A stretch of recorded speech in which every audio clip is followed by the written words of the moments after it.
performing on stage, you're doing a lot of technical things. You are doing loopings, dubbings, you are creating a band feeling. Yeah. Where did you find, or where did you learn that techniques? Just trial and error. Did you do it from the beginning, or From the beginning, later on? Bit by bit. Like when I started out, I had one loop pedal and a stomp box, and that was it. And one acoustic guitar. From the start. From the start, yeah. And then I thought, oh, maybe I wouldn't mind bass. So then I put a bass string on one string, and then I thought, oh, maybe I wouldn't mind a snare drum. How am I going to trigger the snare drum? I'll make a hi-hat stand, whack a snare. So it kind of just over about 2 years, it just grew bigger. And then like in terms of luggage, and then it just, I don't know, it was. You've already released 3 albums. Yep. The last one, I Love I Hate You. And when I look at the cover, is an album with 2 faces.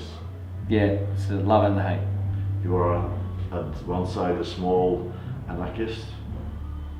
Small one. Definitely. And on the other side, someone who wants to react against the other people.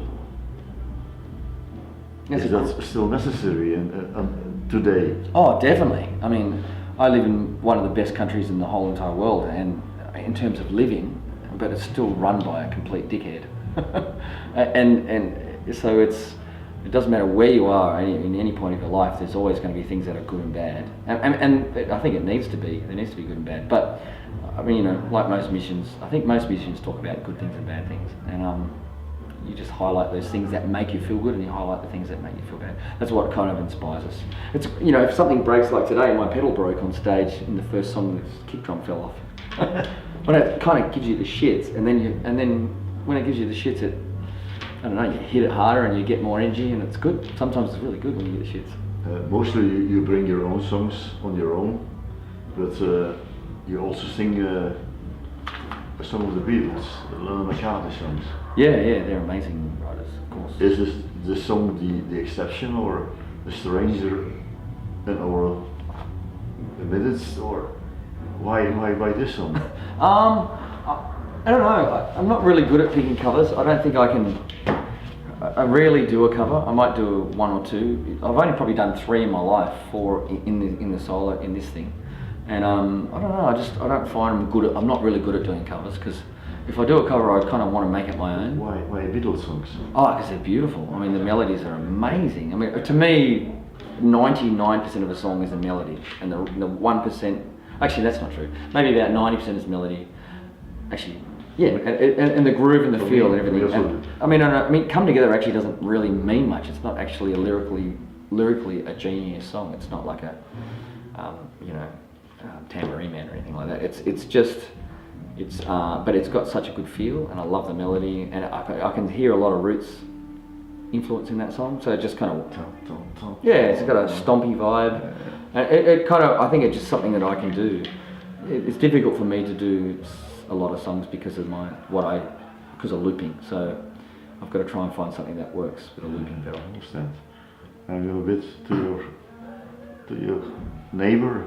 You started as a one-man band, but when I read the last details on your website, you're going to start with Claude and the Gentle Enemies, yeah. Again, the double meaning in the words. Gentle Enemies, a lot of people think it's got to do, a band called Faith No More, one of my biggest influences, and mine. Yeah, and it's it kind of, I guess it's more of a rock project than a blues project. Well, we actually don't even know. We've only just started doing it. So tell us, who are your new friends? Also an Australian guys. Yep. Band. I can say a band from Australia. Yep. Who?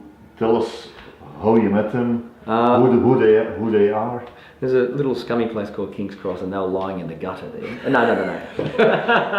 They're well-known musicians in Australia. They play with lots of bands, and we've toured together and just known each other over the few years, and always wanted to do something for a bit of fun and it was a right opportunity to do it, and just wanted to do something a little bit different to what I normally do. Is it just a side project? For a while, are you going back to a band or No, there'll probably something to recharge your batteries? Yeah, It's also definitely. because you're a lonesome guy. Yeah, I mean, Almost alone on the road. yeah, I mean that's always a part of your life, is to try and find something new and something that excites you. I think actually a lot of it's got to do with the repertoire as well, because I guess being the one-man band thing, it's sort of restricting of what you can actually do live. But like Claude's written a lot of songs that you can't actually do with one person. So I think having actually a band in there, it sort of helps. You know, you can't actually do it with a stomp box. You know, you actually need some real dudes to actually play the parts. You're singing with the new band track Run. Run, yeah. Run, yeah. That's very It's different. it's a protest song. Yeah, it's I about. wrote on internet because we don't know the Australian politician, but it's against someone you hate. That's right. I mean, I'm not really a political person. What's going wrong down now? Oh, just our Prime Minister's a complete douchebag. I mean, I don't know, he's just wrong. He's done a lot of wrong things, and he's an evil man. And I'm actually not really a political writer, and I never actually try to be. I always try to make things fun or exciting, but when things annoy the hell out of you so much, there's nothing, I mean, you just have to write about something that really annoys you, and he's probably the most annoying thing that's ever happened to our country.